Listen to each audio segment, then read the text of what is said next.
कर्तावे स्तोत्रम दैवंतिनु स्तोत्रम। प्रभु यीशु मसीह के नाम की महिमा हो। प्रभु भला है और आज फिर एक बार उसकी उपस्थिति हमारे मध्य में है। यीशु मसीह के मीठे और मधुर नाम में फिर एक बार मैं आज के इस अध्ययन में आप सबों का स्वागत करता हूं। विश्वास करता हूं आप सब लोग स्वस्थ हैं, सुरक्षित हैं, और ये भी विश्वास करता हूं कि आज आप सब लोग यहाँ फिर एक बार प्रभु के वाणी के द्वारा आशीषों को प्राप्त करने के लिए आए हैं। हालेलुया। परमेश्वर भला है, उसकी करुणा सदा सदा की है। प्रियो, आज फिर एक बार परमेश्वर ने मुझे और आपको एकत्रित किया है ताकि हमारे जीवन के द्वारा हम उसकी महिमा को संसार में प्रकट कर सके। लेकिन हमारे जीवन के द्वारा उसकी महिमा अगर आप पृथ्वी पर प्रकट होते हुए देखना चाहते हैं तो पहले आपको स्वयं को उसकी महिमा से भरना पड़ता है। हालेलुया। और प्रभु की महिमा कैसे आती है? परमेश्वर की महिमा स्तुति और आराधना के द्वारा आती है। परमेश्वर की महिमा धन्यवाद के द्वारा आती है। परमेश्वर की महिमा उसके वचनों को सुनने के द्वारा आती है। हालेलुया। और आप लोग जो दिन प्रतिदिन यहाँ पर आकर प्रभु की वाणी को सुनते हो, मैं आपको वायदा करता हूँ परमेश्वर में के राज्य में किया गया या आपका परिश्रम प्रभु कभी भी व्यर्थ नहीं जाने देगा। हालेलुया। आप अपने व्यस्तता से, अपने व्यस्त समय से समय निकाल कर यहाँ पर आकर इन वचनों को सुनते हो, इसके बदले की आशीष जरूर परमेश्वर आपको देगा।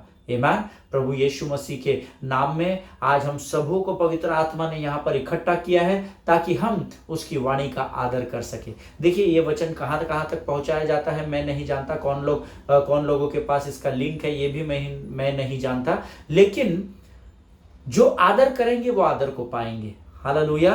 कई लोग ओवरसी करके छोड़ देते हैं। मुझे उनका न्याय करने का अधिकार नहीं है, परंतु वचन कहता है अगर तुम मुझे आदर दो तो मैं तुम्हें आदर दूंगा। हालेलुया। प्रियो, आज फिर एक बार जिस विषय पर हम पिछले कुछ दिनों से सीख रहे हैं, अद्भुत गवाहियां आज भी मेरे पास आई हैं। कल के जो वचन हमने अध्ययन किए थे उसके द्वारा बहुत सारी गवाहियां आई है। कई लोगों के जीवनों में प्रभु अपने वचनों के द्वारा उनके मांस और गुदे को भेदता चला जा रहा है, और मैं प्रभु का धन्यवाद देता हूं कि इस जोखिम से भरे कार्य के लिए उसने मेरा चुनाव किया है। हालेलुया। प्रियो, अगर परमेश्वर आपको सेवकाई के लिए चुनता है तो इससे बढ़कर और बेहतर बात हमारे जीवन में और कोई नहीं है। आमीन। इस पृथ्वी की अगर सबसे बड़ी कोई आशीष है तो वो है परमेश्वर की सेवकाई करना। हालेलुया। आज फिर एक बार हम प्रभु की आत्मा के सामर्थ्य के द्वारा उसकी वाणी को सीखेंगे, और मेरा विश्वास है आप सब लोग अपने अपने पवित्र शास्त्र लेकर साथ में बैठे हैं इस अध्ययन को सुनने के लिए। तो जल्दी से हम लोग पवित्र शास्त्र खोलकर भजन संहिता 35 और उसके 9 से लेकर 15 वचनों को हम पढ़ेंगे। भजन संहिता 35 उसके 9 से लेकर 15 वचन। Psalms chapter 35 verses 9 to 15 we are going to read together. Amen. मैं चाहता हूं हम सब मिलकर इन वचनों को पढ़े। वचन कहता है, परंतु मैं यहोवा के कारण अपने मन में मगन होऊंगा, मैं उसके किए हुए उद्धार से हर्षित होऊंगा। मेरी हड्डी हड्डी कहेगी, हे यहोवा तेरे तुल्य कौन है जो दीन को बड़े बड़े बलवंतों से बचाता है और लुटेरों से दीन दरिद्री लोगों की रक्षा करता है। झूठे साक्षी खड़े होते हैं और जो बात मैं नहीं जानता वही मुझसे पूछते हैं। वे मुझसे भलाई के बदले बुराई करते हैं, यहाँ तक कि मेरा प्राण उब जाता है। जब वे रोगी थे तब तो मैं टाट पहने रहा और उपवास करके दुख उठाता रहा, और मेरी प्रार्थना का फल मेरी गोद में लौट आया। मैं ऐसी भावना रखता था कि मानो वे मेरे संगी या भाई हैं। जैसे कोई माता के लिए विलाप करता हो, वैसा ही मैंने शोक का पहरावा पहने हुए सिर झुकाकर शोक किया। परंतु जब मैं लंगड़ाने लगा तब वे लोग आनंदित होकर इकट्ठे हुए। नीच लोग और जिन्हें मैं जानता भी नहीं था वे मेरे विरुद्ध इकट्ठे हुए। वे मुझे लगातार फाड़ते रहे। Hallelujah. This is what the real character of the world. Amen. संसार का असली चेहरा यही है जो इन वचनों में लिखा है। Amen. 9वां वचन कहता है, मैं यहोवा के कारण अपने मन में मगन होऊंगा, मैं उसके किए हुए उद्धार से हर्षित होऊंगा। आमीन। प्रभु, मुझे इससे कोई फर्क नहीं पड़ता लोग मेरे विरोध में क्या बोलते हैं। प्रभु, मुझे इस बात से कोई फर्क नहीं पड़ता कि शत्रु मेरे विरोध में क्या युक्ति योजनाओं को बना रहा है, परंतु मैं तो तेरे कारण अपने मन में आनंदित होऊंगा और तेरे उद्धार के कारण मैं हर्षित हो जाऊंगा। Hallelujah, this is God's word and this is the right way to live your life on this earth. Amen. यही सटीक तरीका है। अगर आप इस पृथ्वी में जीवित रहकर बढ़ना चाहते हो तो आपको इस वचन के अनुसार करना पड़ेगा। No matter what people are talking about you, no matter what people are judging about you, no matter what people are thinking about you. But in every circumstances, in every condition, what David is teaching here is, my soul will rejoice in the Lord. Hallelujah. मेरा मन यहोवा के कारण मगन होगा। आमीन। आपको आनंदित और हर्षित रहने की जरूरत है, क्योंकि यहोवा हर परिस्थिति में आपका परमेश्वर बनकर आपके साथ है। हालेलुया। आमीन। 10वां वचन कहता है, मेरी हड्डी हड्डी कहेगी, हे यहोवा तेरे तुल्य कौन है, जो दीन को बड़े बड़े बलवंतों से बचाता है और लुटेरों से, दीन और दरिद्र लोगों की रक्षा करता है। हालेलुया। वचन कहता है, जब आप परमेश्वर में आनंदित और मगन बने रहते हैं, आपका रोम रोम, आपकी हर एक नस, आपके हर एक मांस का टुकड़ा, आपकी हड्डी हड्डी, वचन कहता है, यहोवा से कहेगी कि हे प्रभु तेरे तुल्य कौन है, क्योंकि इतनी भयानक विपरीत परिस्थिति में, इस भयंकर आने वाले तूफान में, इस भयंकर परिस्थिति में भी मेरा मन हर्षित और आनंदित है, क्योंकि मैं जानता हूं कि इस परिस्थिति का सामना करने के लिए तू सामर्थी परमेश्वर है। हालेलुया। आमीन। आपका शरीर, आपका रोम रोम परमेश्वर का कर्जदार है। हर परिस्थिति में आपको आपको अपने मन के द्वारा उसके आनंद और हर्ष में मगन रहना है। Hallelujah. No matter whatever is may be the circumstances of your life, but शत्रु चालाक है, वो हमको बरगला देता है। इतना मेहनत कर रहे हैं, कुछ नहीं फायदा हो रहा है, इतनी प्रार्थना, इतने उपवास कर रहे हैं, कुछ फायदा नहीं हो रहा है। वो इसलिए नहीं होता है क्योंकि आप परमेश्वर के राज्य के कार्य को संसार के राज्य के कार्य से जोड़ने की कोशिश कर रहे हैं। ये फायदा, नफा, नुकसान ये संसार में होता है, स्वर्ग में नहीं होता है। हालेलुया। इसीलिए तो प्रभु मुझे और आपको सिखाता है, सीक ये first the kingdom of God, सर्वप्रथम स्वर्ग के राज्य की खोज करो। पर हम संसार के जुगाड़ में लगे हुए हैं, यहाँ से ये जुगाड़ कैसा बैठ जाए, वहां से वो जुगाड़ कैसा हो जाए, कौन मेरी यहाँ से सहायता कर दे, कौन मेरा बिल भर दे, कौन मेरे बच्चे के लिए प्रार्थना उपवास करे। आप सोए रहेंगे और आप एक्सपेक्ट करते हैं पासबान, अगुवे और दूसरे लोग आपके और आपके परिवार के लिए प्रार्थना करते रहे। क्या वाइसी वर्षा आप भी उनके लिए वो कर रहे हैं? जिनके सुनने के कान हो वो सुन ले। हालेलुया। जब आप आनंदित और मगन रहेंगे, आपकी हड्डी हड्डी, रोम रोम, चाहे शरीर कमजोर रहे, फिर भी वो यहोवा का धन्यवाद करता पाया जाएगा। हालेलुया। आगे वचन कहता है, झूठे साक्षी खड़े होते हैं और जो बात नहीं जानता वह मुझसे पूछते हैं। हालेलुया। ऐसे बहुत सारे लोग हैं, जीवन के अंत तक, जब तक आप श्वास ले रहे हैं, तब तक ऐसे लोग आपके जीवन में बने रहेंगे। आमीन। सो भागना नहीं है तो क्या करना है ब्रदर? सामना करना सीखिए। तो क्या मारपीट है, हम भी उनके विरुद्ध झूठी बातें बोले? नहीं, यहोवा के सामने शांत खड़े रहे और जान ले कि यहोवा ही परमेश्वर है। हालेलुया। Don't say anything. कुत्ते को कुत्ता मनुष्य को काटने के बाद मनुष्य कुत्ते को नहीं काटता है। हालेलुया। जिनके सुनने के कान हो वो सुन ले। हम हाथी है और हाथी चलते रहेंगे और कुत्ते पीछे भौंकते रहेंगे। आमीन। कभी भी परमेश्वर की वाणी के द्वारा धर्मी दुखी नहीं होना चाहिए। आमीन। परमेश्वर की वाणी, परमेश्वर का वचन हमेशा आनंद और हर्ष को ही उत्पन्न करता है। इस बात को याद रखें। हालेलुया। झूठे साक्षी खड़े होंगे, कोई बात नहीं। जो बात आपको मालूम ही नहीं, वो फालतू आपसे पूछ रहे हैं, इग्नोर मार दीजिए। हालेलुया। लेकिन अपने आनंद को और अपने हर्ष को नहीं खोना। आमीन। आगे वचन कहता है, वे मुझसे भलाई के बदले बुराई करते हैं, यहाँ तक कि मेरा प्राण उब जाता है। वो तो करेंगे मेरे भाई मेरी बहन, क्योंकि वो स्वभाव उनका है। पर क्या आपका भी स्वभाव ऐसा है? नहीं। अतः जैसे यीशु मसीह का स्वभाव है, वैसे ही तुम्हारा भी स्वभाव हो, ये प्रभु ने हमसे कहा है। हमारा स्वभाव यीशु के समान होना चाहिए। बड़बड़ा रहे, निकल जाओ, अपना समय खराब ना करे। आमीन। आगे वचन कहता है, जब वे रोगी थे तब तो मैं टाट पहने रहा और उपवास करके करके दुख उठाता रहा, और मेरी प्रार्थना का फल मेरी गोद में लौट आया। आमीन। जब आपके विरोधी, जो आज कभी आपके मित्र रहे होंगे, कभी आपके पासबान, कभी अगुवे रहे होंगे, जब आप उनके साथ थे, जब वे तकलीफ में आते थे, आप उनके लिए दौड़ जाते थे, आप उनके लिए कुछ भी करने तैयार हो जाते थे। दाऊद यहाँ कहता है, जब वे बीमार थे तो मैं टाट पहने रहा, अरे मैं उपवास और प्रार्थना करता रहा, प्रभु ये मेरे प्रभु में भाई है, ये मेरी बहन है, ये मेरे पासबान है, प्रभु मैं मध्यस्थ बनकर इनके लिए तेरे सामने आता हूं, तो इनके जीवन को बख्श दे राजा, इन्हें फिर एक बार सामर्थ्य से भरकर तैयार कर। और आपने उनके लिए वो सब कुछ किया जो प्रभु ने आपको बताया। आमीन। शायद वो आज आपके लिए नहीं कर रहे हैं, शायद वो आज आपके विरोधी है, शायद वो आज आपको नीचा दिखाना चाहते हैं, वो आपके विरोध में बुरी बातें बोलते हैं, वो आपसे अलगाव करना चाहते हैं, but doesn't matter. Amen. It will not make any difference in righteous life. Why? Because दाऊद कहता है, जब वे रोगी थे मैं उपवास प्रार्थना कर रहा था, और मेरी प्रार्थना का फल मेरी गोद में लौट आया। हालेलुया। जिनके सुनने के कान और समझने की बुद्धि हो, वे समझ ले कि प्रभु क्या कहना चाहता है। जब आप दूसरों के लिए प्रभु के सामने जाते हैं, उसका फल आप प्राप्त करते हैं। हालेलुया। इसीलिए अपने शत्रु के विरोध में नहीं बोलना, उनका न्याय नहीं करना, छोड़ देना। Allow God to intervene, allow God to fight that battle. Amen. प्रभु को अनुमति दे कि वो उस युद्ध को आपके लिए लड़ सके। आमीन।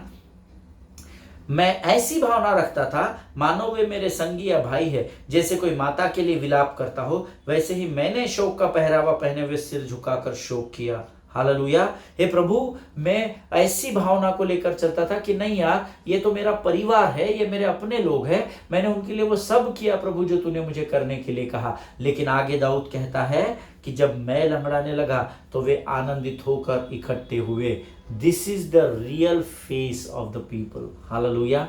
इसको हाईलाइट कर ले, अंडरलाइन कर ले। जब उनका समय खराब था, आपने उनकी सहायता की, आपने उनकी मदद की, आप उनके लिए दौड़ गए, लेकिन आज वे ही लोग आपके दुख के समय में, आपके कठिन समय में, जब आपको उनकी सहायता की जरूरत है, वे इकट्ठे होकर आनंद को मना रहे हैं। Hallelujah. But it will make no difference, क्योंकि अगर यहोवा आपके साथ है और सारा संसार और सारा अधलोक एक तरफ है, फिर भी पलड़ा आपका ही भारी गिना जाएगा। हालेलुया। आमीन। और वचन कहता है, नीच लोग और जिन्हें मैं जानता भी नहीं था, वे भी मेरे विरुद्ध इकट्ठे हुए और वे मुझे लगातार फाड़ते रहे। और ये परिस्थिति से हम में से हर एक को कभी ना कभी गुजरना पड़ता है। आमीन। लेकिन no matter what, never leave the hand of God. Amen. कैसे भी परिस्थिति क्यों ना हो, कभी भी परमेश्वर के हाथ को नहीं छोड़ना, क्योंकि तू मेरा शरण स्थान, तू मेरा गढ़ है, संकट में मेरा दोस्त, तू मेरा प्रभु। हालेलुया। संकट के समय में परमेश्वर आपकी सहायता के लिए खड़ा हो जाएगा। हालेलुया। परमेश्वर इस वाणी को समझने में आपकी सहायता और मदद करे।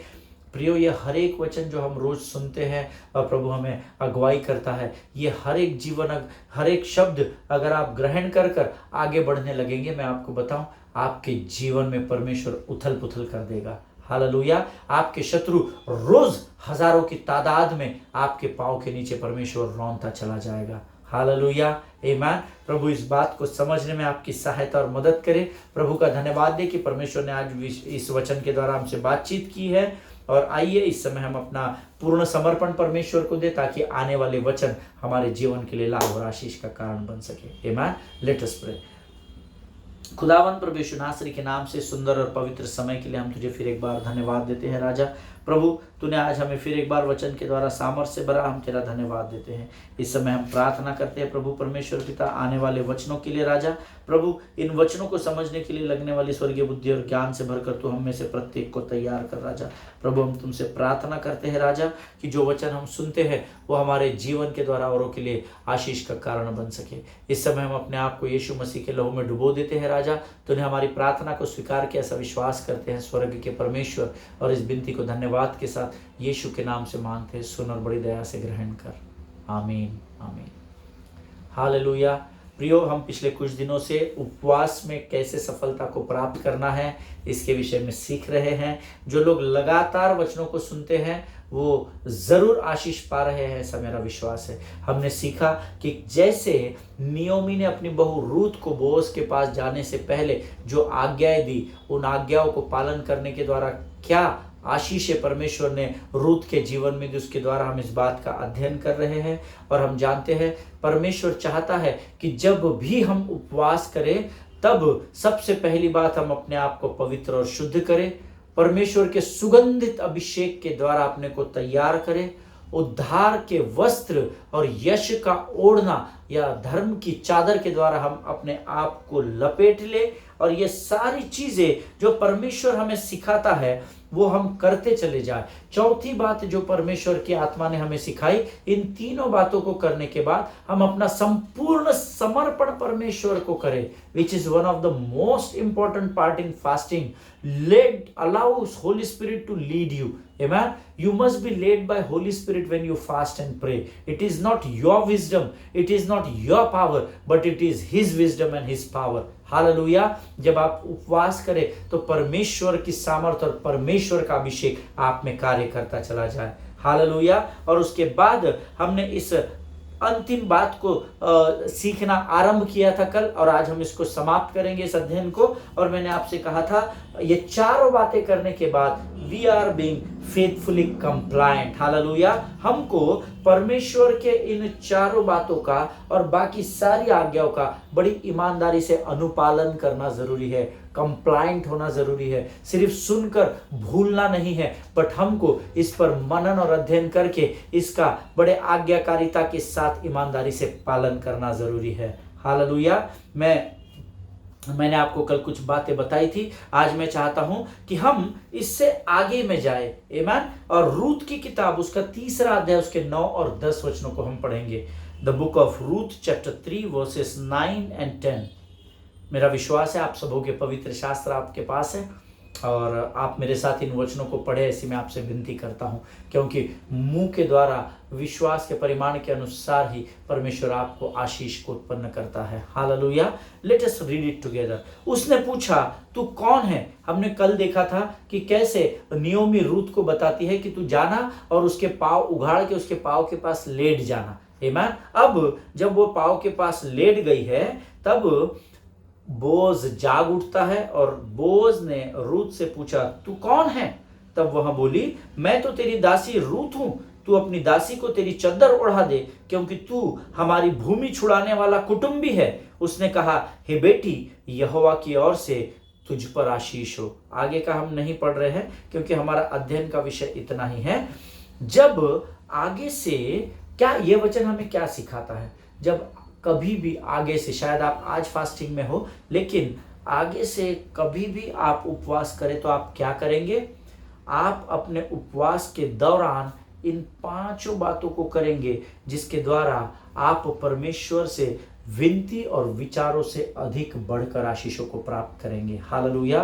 क्योंकि जब रूत ने बोआज के प्रश्न का उत्तर दिया तो बोआज कहता है हे बेटी, यहोवा की ओर से तुझ पर आशीष हो, मैं तुझे आशीष देता हूं। आहा, यहोवा की ओर से तुझ पर आशीष हो। Hallelujah. When you follow all this things then God will speak to you. Hallelujah.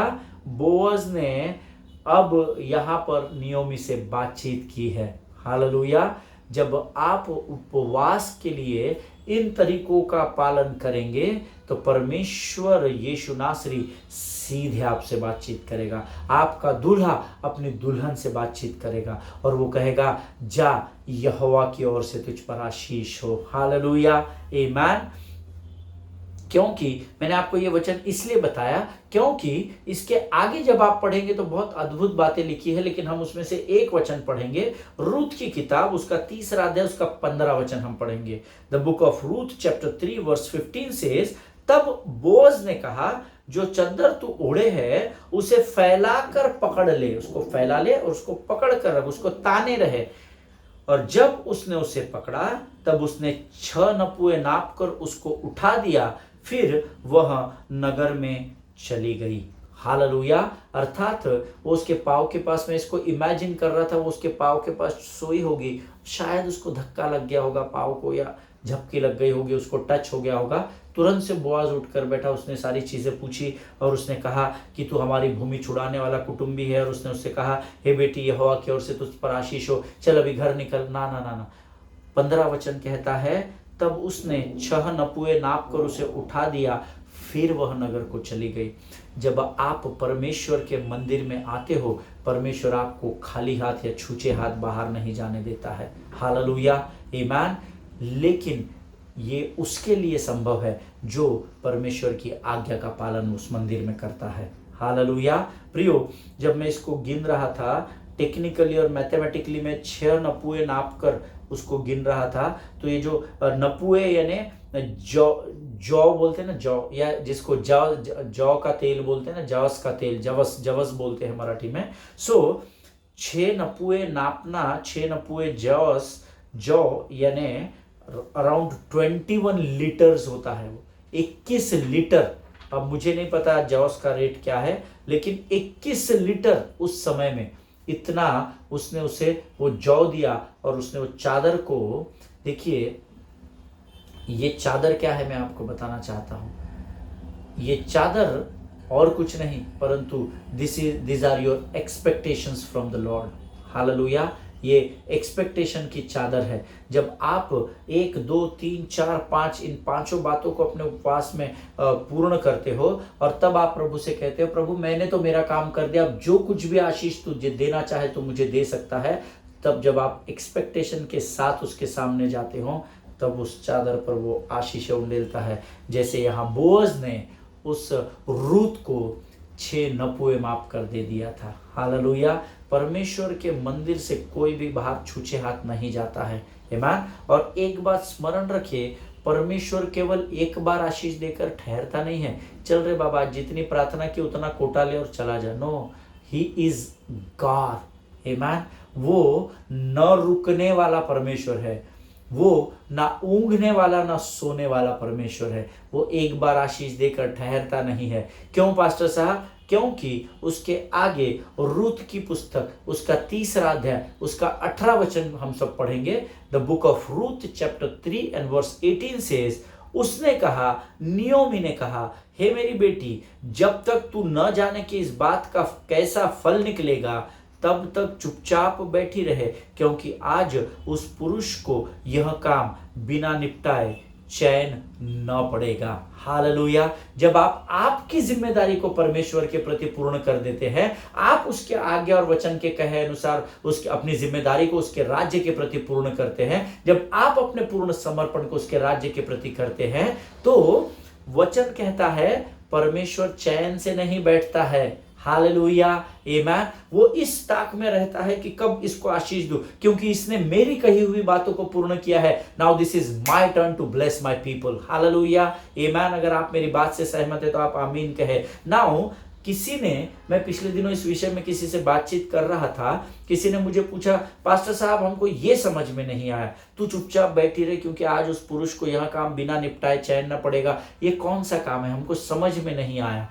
Then they were asking me what does that mean। कुछ 5-6 लोग थे, हम लोग डिस्कशन कर रहे थे इस वचन पर। What does that mean, pastor? And you know, I started praying in tongues. I said, let us pray, let us receive the manna from the Lord। Amen। हम उस रेमा वर्ड को, उस प्रकाशन को हम प्रभु से मांगे और हम प्रार्थना करने लगे। और कुछ समय के बाद परमेश्वर ने अपने भेद को प्रकट किया। इस 18 वचन का मीनिंग होता है, when you submit to God in all these areas that we have talked in last days, जब हम इन 1 2 3 4 5 इन पांचों बातों का जब हम पालन परमेश्वर के कहे अनुसार करते हैं, then God says, now you have done your part, my son. Now I will not rest until I will do my part in your life. Hallelujah. क्योंकि वचन कहता है, हे मेरी बेटी, जब तक तू न जाने कि इस बात का फल कैसा निकलेगा, तब तक चुपचाप बैठी रहे। क्योंकि आज ये शब्द है टुडे, ऐसा अंग्रेजी में अंडरलाइन कर लीजिए उसको, उस पुरुष को यह काम बिना निपटाए चैन न पड़ेगा। जब आप इन पांचों बातों को उपवास में पूर्ण कर देते हो और जब एक्सपेक्टेशन के साथ प्रभु के सामने चुपचाप बैठे रहते हो, बड़बड़ाना नहीं है, बुद्ध प्रभु तूने तो कहा था, परमेश्वर के सेवक ने सिखाया, रे बाप ये पांचों बातें करेंगे तो आपके जीवन में ये आशीष आएगी। सब तो कर लिया प्रभु, कुछ बदलाव नहीं दिख रहा है प्रभु, वही टेंशन वापस आ गया। No no no, be still and know that I am the Lord. Hallelujah. क्योंकि आज के दिन में तुम्हारे मध्य में आश्चर्य कर्म को करूंगा, ऐसा प्रभु ने वायदा किया है। Hallelujah. When you follow the protocol, जब आप इन पूरे पांचों चीजों को प्रभु के कहे अनुसार पूर्ण कर देते हैं, then God says, now you have complete your task, my beloved child, my beloved son, my beloved daughter. Now it is my turn to bless you. Hallelujah. और उसी समय परमेश्वर आपको आशीषों से भरना शुरू कर देता है। Hallelujah. Receive it in the name of Jesus, beloved people of God. God says, you have started it, but I will finish it. Hallelujah. उपवास को शुरू तो तूने किया था मेरे बेटे, लेकिन इसको समाप्त करने वाला परमेश्वर मैं रहूंगा। हालेलुया। प्रभु कहेगा, क्योंकि तूने वो सब कुछ किया जो मुझे भाता है, अब तू बैठ जा, क्योंकि मैं तेरे युद्ध को लड़ूंगा। I will fight your battle. Now I am gonna be your Jehovah Jireh. Now I am going to open the heaven and pour out a blessings over blessings in your life. Hallelujah. परमेश्वर यहाँ कहता है कि जो कुछ तूने किया, जो मुझे भाने वाली बातें तूने की, इसीलिए अब तू शांत रहे, क्योंकि तूने अपने पार्ट को पूरा कर दिया है। अब मैं तेरे युद्ध को लड़ूंगा, मैं तेरा यहोवा यीरे, तेरी बातों को पूर्ण करने वाला परमेश्वर बनकर तेरे जीवन में आऊंगा। मैं इस समय तेरे लिए स्वर्ग के फाटकों को खोल दूंगा और मैं तुझे आशीषों पर आशीषों से उंडेल कर तुझे बहुतायत की आशीषों से भर दूंगा। Hallelujah. Amen. Glory be to God for this sermon, beloved people of God. The word says, blessed are those who trust in him. Hallelujah. धन्य है वह जाति जो परमेश्वर पर विश्वास करती है। परमेश्वर पर विश्वास करना अर्थात परमेश्वर के वचनों पर विश्वास करना। हालेलुया। जब परमेश्वर को भाने वाली बातों को आप करते हैं, परमेश्वर अद्भुत आश्चर्य कर्मों को आपके जीवन में करता है। आमीन। आज हम अपने समय को यहाँ समाप्त करेंगे। मेरा विश्वास है कि परमेश्वर ने इस पूरे अध्ययन के द्वारा आपको बड़ी बरकत और बड़ी आशीष दी है, और जितनों ने आशीषों को इन अध्ययन के द्वारा पाया है, वो कमेंट बॉक्स में अपने गवाहियों को लिख सकते हैं। अगर आप वहां नहीं लिखना चाहते तो आप मुझे ईमेल कर सकते हैं, मेरे से बातचीत कर सकते हैं। समझने में अगर कुछ कठिनाई हुई है तो ये पूरा सरमन यूट्यूब पर है, आप इसको बार बार देखिएगा, परमेश्वर जरूर आपको आशीष देगा। हालेलुया। सो परमेश्वर को आज हम धन्यवाद के साथ इस अध्ययन को यहाँ समाप्त करेंगे। कल से हम एक नए अध्ययन की ओर जाएंगे। और आइए प्रियो, क्योंकि परमेश्वर ने हमें सिखाया है कि जो कुछ मुझे भाता है वो तूने सब किया, आइए आज हम प्रभु से प्रार्थना करें कि प्रभु तू हमें ऐसा ही बना दे। हालेलुया। आइए एक छोटे से कोरस को गाएंगे। मैं तुझको पसंद आऊं, मैं तेरे दिल को भाऊं, ऐसा मुझको बना, ऐसा मुझको बना। मेरे अंदर तेरी आदतों को भर दे, मेरे अंदर तेरी चाहतों को भर दे। मैं तुझको पसंद आऊं, मैं तेरे दिल को भाऊं, ऐसा मुझको बना, ऐसा मुझको बना। प्रभु जी फिर एक बार इस सुंदर और पवित्र मन्ना के लिए हम तुझे धन्यवाद देते हैं प्रभु। ये अद्भुत मन्ना तूने फिर एक बार हमारे जीवन पर उंडेला और हमें तृप्त किया, हम धन्यवाद देते हैं प्रभु। इस अध्ययन के द्वारा तूने हमें बहुत आयत की बातों को सिखाया राजा, हमें उपवास के बारे में सिखाया राजा, किस प्रकार से हम अपने उपवास में तुझसे प्रश्नों के उत्तरों को प्राप्त कर सके, उस विषय में तूने हमें समझ बुद्धि और ज्ञान से भरा, हम तुझे धन्यवाद देते हैं राजा। अगली बारी से जब भी हम उपवास को करें प्रभु जी, इन सारी बातों को तू हमें स्मरण दिलाना प्रभु जी, ताकि हम तुझे भाता है ऐसा ही उपवास और ऐसी ही प्रार्थनाओं को तेरे सामने लेकर आ सके राजा। सारी बातों में महिमा तुझको देते हैं, अपने आप को यीशु मसीह के लहू में डुबोते हैं राजा। उस प्रार्थना को धन्यवाद के साथ यीशु के मीठे और पवित्र नाम में मांगते हैं, सुन और बड़ी दया से ग्रहण कर, आमीन आमीन। हालेलुया। परमेश्वर आप सबों को बड़ी बरकत और बड़ी आशीष दे। आज हम अपने दिन को यहाँ समाप्त करेंगे, कल से हम एक नए विषय की ओर जाएंगे। प्रभु आप सबों को बड़ी बरकत दे प्रियो, और एक दूसरे के लिए प्रार्थना करते रहे, अपने पासबानों के लिए, उनके परिवारों के लिए जरूर प्रार्थना करें, और सब लोग सुरक्षित रहे, स्वस्थ रहे, ऐसी मैं प्रभु से प्रार्थना करता हूँ। अगले सेशन में हम फिर एक बार मिलेंगे, तब तक stay tuned and be blessed. God bless you all.